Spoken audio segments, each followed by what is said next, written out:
What's happening, guys? It's Mike at Mike's Total Dragon Channel, and today we are finally going to get back to the ongoing trials and tribulations of Savage Dragon. No first name, no last name, much like Madonna. It's just one word, Dragon. When last we left our hero, now before we go any further, as always, creator, writer, penciler, inker extraordinaire, Erik Larsen.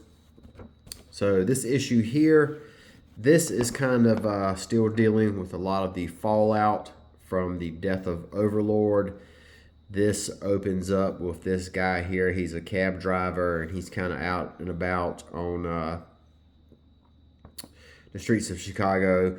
On a dark and stormy night, we see it raining here, and what we got here is a go-go girls, girls, girls, basically a strip club, and inside of it, we see all hell's breaking loose. It's a strip club just for the freaks of Chicago. This guy here, as we're informed in the first issue, he was a local Chicago freak that got a TV show, and they called him the Chicago Bull. So he got a TV show that was basically kind of like a cops style TV show, and he ended up getting canceled. And so he's now fucking freaking out about it, and he's just going postal on this strip club right here. So he's shooting the joint up, and we're seeing still more people are looking to establish their dominance to be the new leader of the Vicious Circle. That's what all these guys are doing right here. This guy right here says he wants to be the leader, and then this guy says he's going to be the leader, and then maybe this guy here says he wants to be the leader. So it's a whole lot of stuff going on, and this guy here, they say they want to be the leader, and this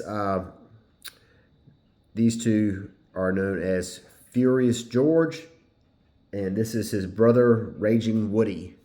So Erik Larsen always with the crazy names, but our cab driver here, he sees some sort of really weird shape in the dark, in the shadows of an alley. He pulls over, and we can see that it's Dragon. When we last saw Dragon, Dragon had went toe-to-toe. Well, he didn't go toe-to-toe, really. He basically got his fucking ass kicked and dropped down a smokestack by the Fiend. So he managed to break out of the smokestack, and because he was trapped in there for so long, his body healed brokenly. So like all his bones and his everything healed wrong. So that's why he's all distorted looking. We've got She-Dragon here. This is her old group, the Nixed Men. These guys here, the Nixed Men and Johnny Redbeard, they are, I want to believe now, I'm not 100% certain about this. They are basically a tongue-in-cheek look at John Byrne, and his characters, the Next Men, is a team that John Byrne created, a creator-owned team. So these are kind of like parodies of him, and Johnny Redbeard, who John Byrne, when he was younger, had a red beard. Now it's gray because he's old, but so this is kind of like a tongue-in-cheek look at John Byrne's career and his creations. But we've got more Vicious Circle stuff here, more people trying to take over. And then we have this scene where we're back to the cab, and the driver and Savage Dragon are having a conversation in the back seat about being a role model and being a hero, this, that, and the third. So they're on their way back to the police station, I believe. Meanwhile, we are at the actual police station, and the new police chief is telling everybody that Dragon's still missing, and SWAT teams out of commission, and we're basically down a whole lot of men. So we need everybody to try to step up and do the best they can. And then, like I said, here's another character with a funny name, Ben Dover. So that's another one of Larson's witty names. And this guy here, Chris Robinson, he was the guy who was actually Star before he had the falling out with Peter Clapton, spelled with a K. So we meet Mako here. He is again, and he is attacking these three police officers in a alley. And one of these police officers is Alex, who is Dragon's longtime friend. Back to the conversation between Dragon and the cab driver, and they're just kind of talking about Dragon's life, you know, his personal life, his whole story about him, you know, not being anybody before he became Savage Dragon, being an amnesiac.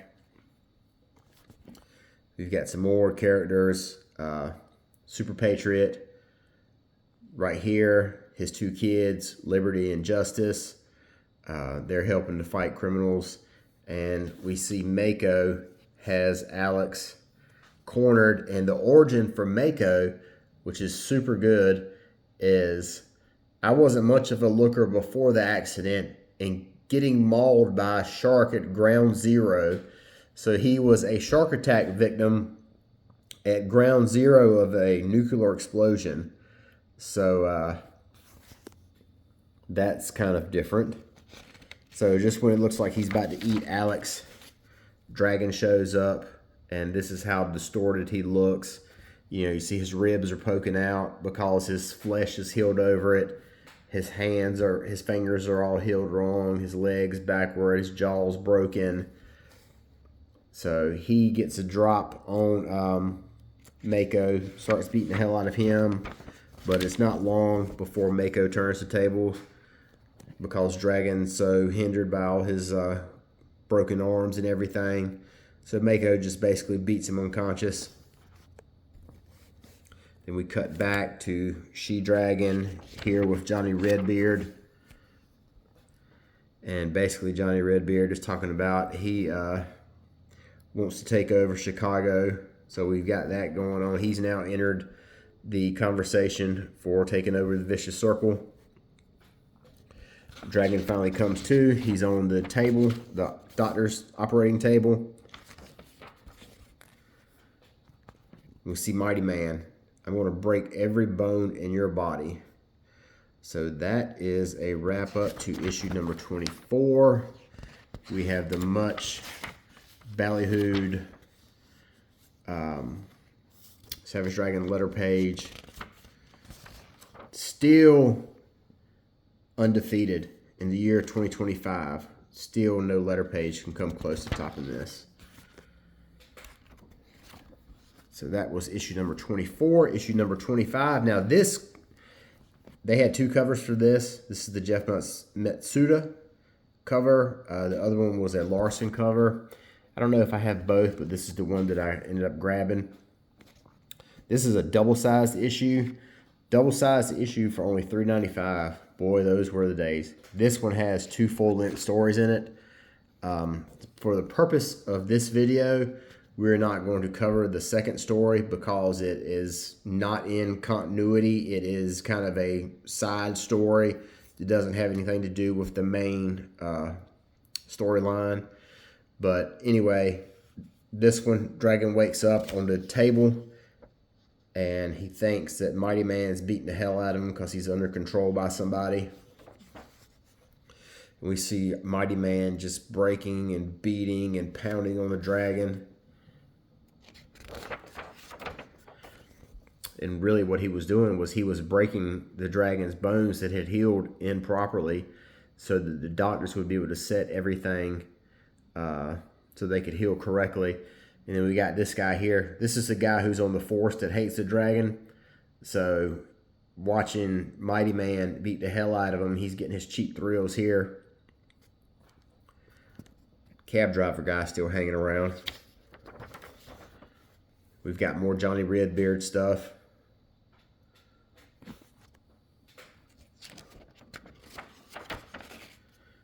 We got this guy, Bludgeon is Reborn.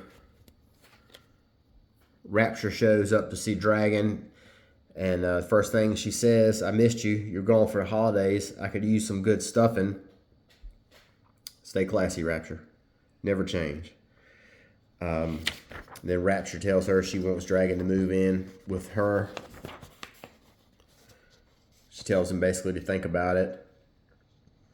And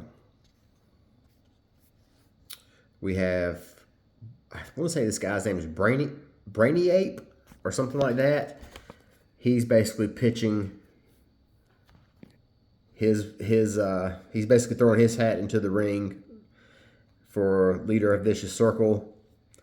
This chicken's name is Powerhouse, I believe, and Powerhouse is like, you being leader is stupid. Who because you're an ape with an exposed brain, for Christ's sake. So we've got a chicken telling a gorilla that that's too silly of an idea that he's the leader. Now we have, this part here, this gets kind of, I don't know if meta's quite the right word, but it's very referential to Erik Larsen's work. He gained a lot of fame and notoriety, Erik Larsen that is, on Spider-Man, following up Todd.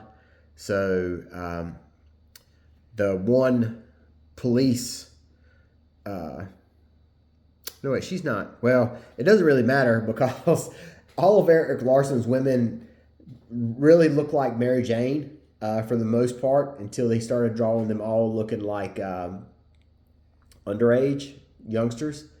And he said that before. He goes, all my women tend to either look like they're built like a brick shit house, or they look like they're prepubescent. So apparently with Erik Larsen, his drawing, he doesn't have much of a middle ground. But in any case, this scene here, she comes to thank Dragon for rescuing her.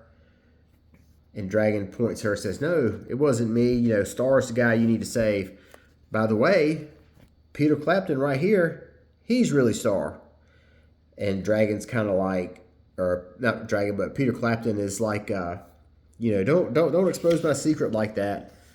But he comes to find out that maybe this lady knowing that he is Star could really be a good thing for him. So we kind of have that little subplot wrapping up. Meanwhile, we see the Chicago Bull, who we saw get shot dead.